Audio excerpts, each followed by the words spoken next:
So let me talk about this. And this is something that I picked up in the general reading. Many of you are in a situation here. It's not entirely healthy. This is not a healthy relationship, okay? Where there's a lot of fears of the unknown. If I leave this relationship, what's going to happen to me financially, romantically, and even just personally, spiritually, emotionally? And so I feel like this is keeping yourself stuck in a very uncomfortable situation because you fear the unknown. You don't want to start over. You don't want to, create a new path for yourself here with the death card in the reverse.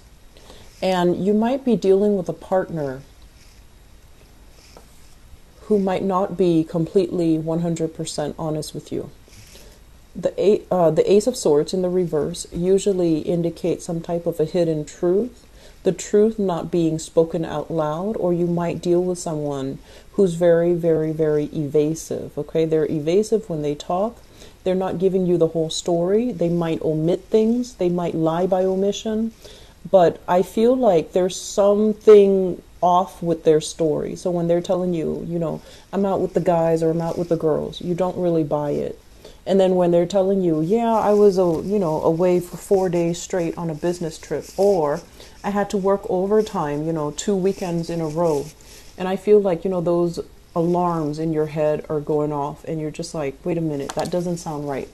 And so you don't have like concrete evidence in order to remove yourself from this situation. But your intuition is telling you that something's off. And if you don't make changes, you're going to end up stuck in this situation, never knowing the answer. And just keeping yourself stuck because it is a safe environment, but it's not entirely the best for you. So if you are at all here dealing with an air sign, an Aquarius, a Gemini, or a Libra, I feel that you want to have these face-to-face, heart-to-heart conversations so you can dig at the truth. And if this at all sounds familiar, you want to be a little bit careful about, where you're giving your power away and whether or not this is the life that you've envisioned for yourself, okay? Because it doesn't feel to me like it's a good environment, all right? So we're looking at different scenarios is the purpose of this reading.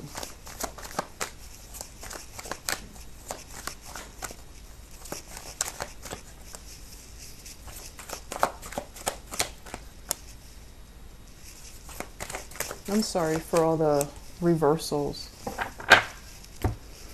Okay, you've got somebody who's like controlling the purse strings here. I have here a water sign.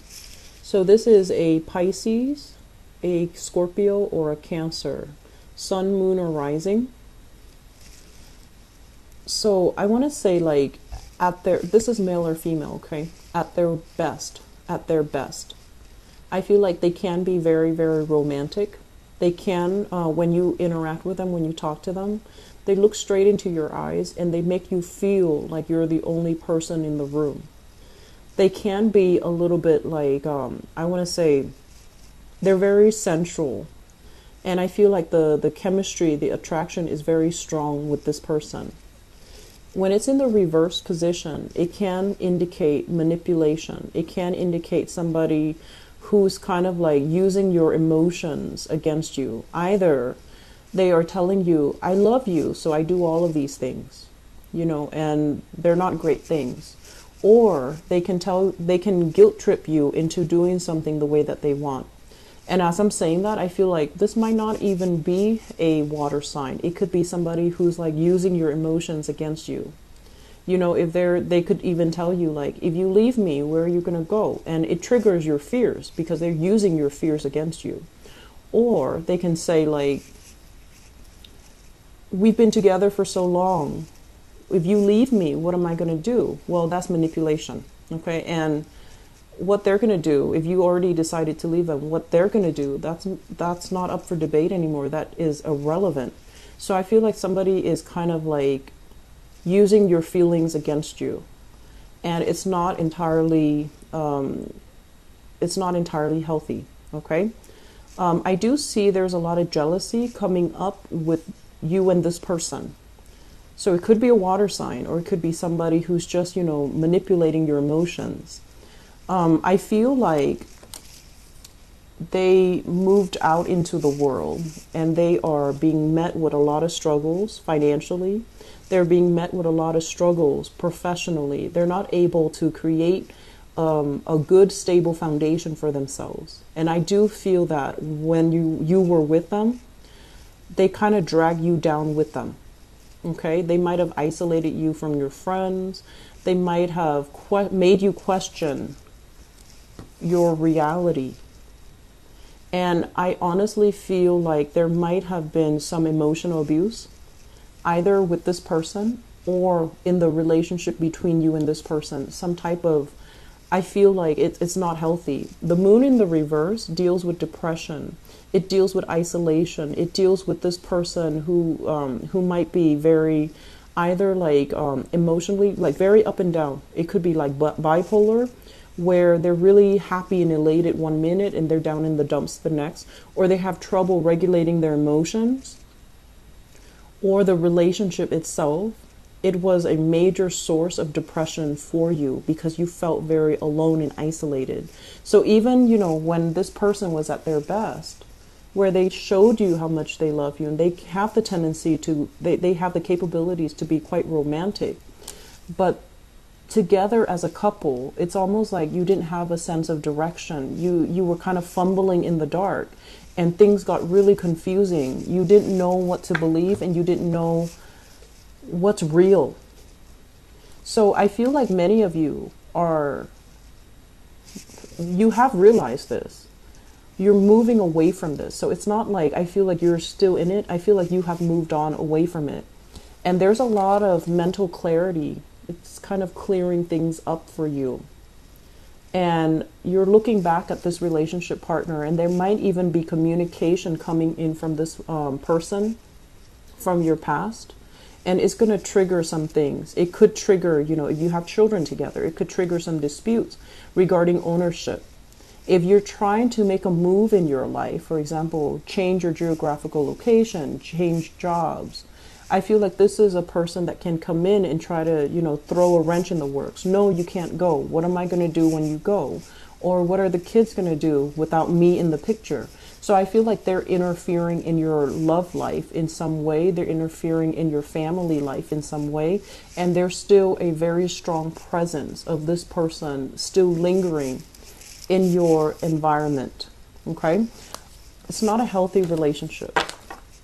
There's a lot of deception here. You need to be careful, Sagittarius.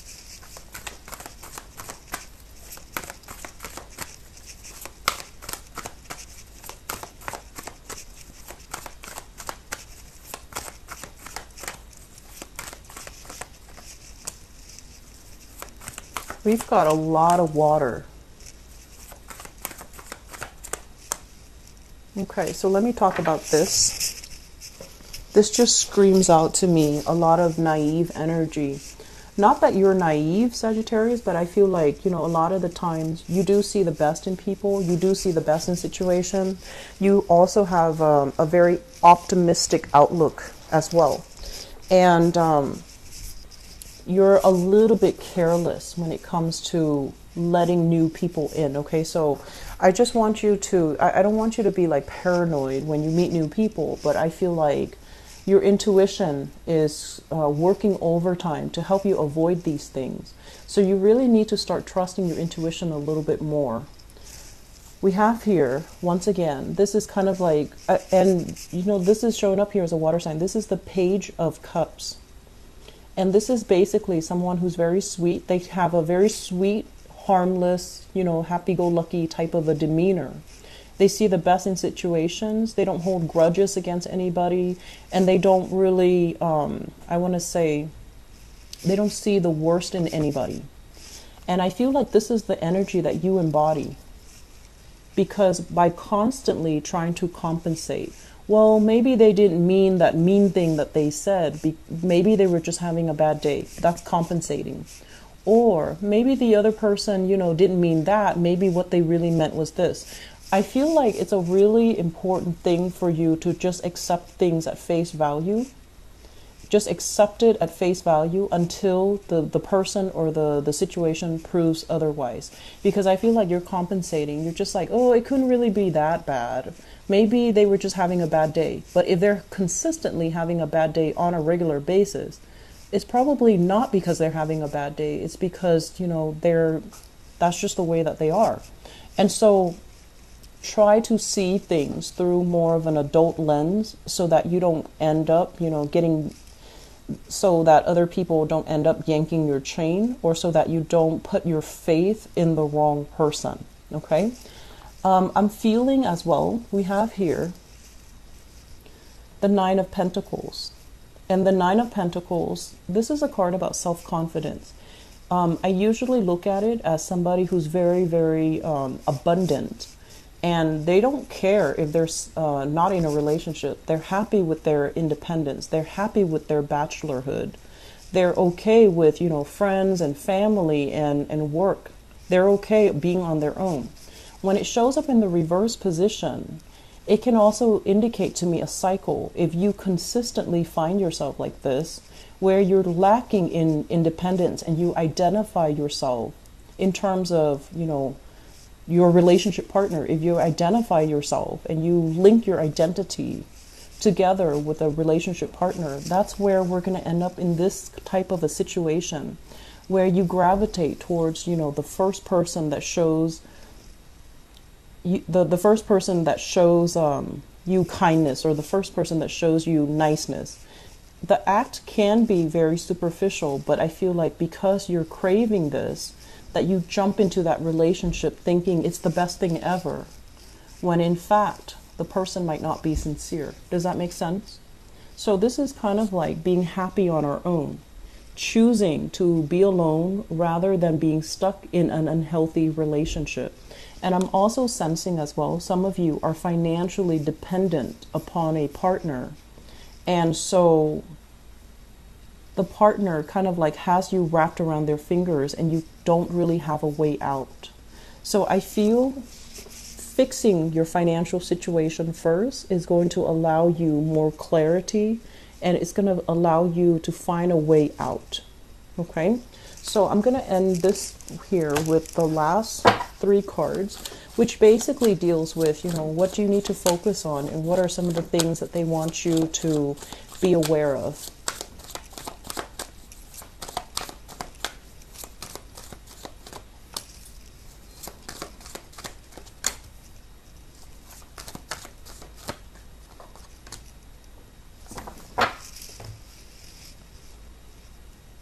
So first of all, we have here the Fool, and the Fool is making a change. It's about, embarking on a new phase in your life and not fearing that you're going to be met with disappointment and regrets, okay?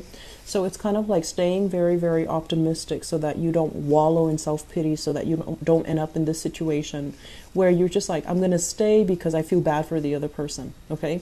Each person that we encounter in life, they have their own free will. So it's not our will to stay and be martyr in a situation and be like the martyr for somebody else.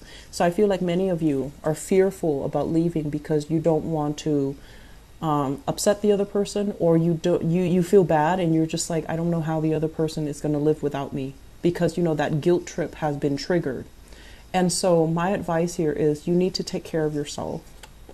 You need to really figure out where you're headed, and you really need to make decisions a little bit more deliberately, okay?